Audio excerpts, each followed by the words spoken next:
In this video, we're going to look at using the TI-30X2S calculator, and we're going to look at using scientific notation and adjusting the display setting.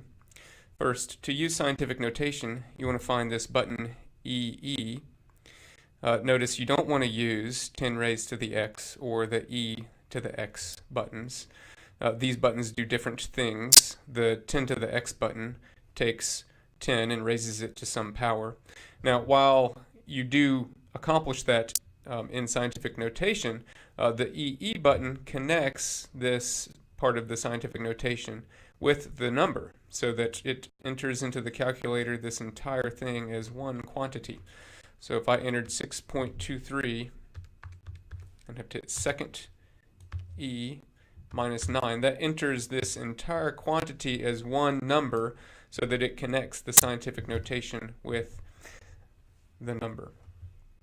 So if I want to work this problem where I want to convert 6.23 nanometers to meters, I'm going to type in 6.23 divided by, and I can enter 10 to the 9 nanometers as 1 E9. Now notice I get 6 times 10 to the minus 9 as my answer, but I've lost two significant figures. The 2 and the 3 are not displayed.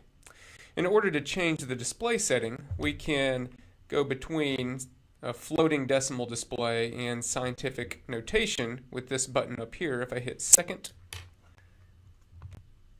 and this button right here, I can toggle between floating and scientific. So I can go to the scientific notation and hit enter, and now it's going to display the result in scientific notation, so I get those extra significant digits that weren't displayed the first time.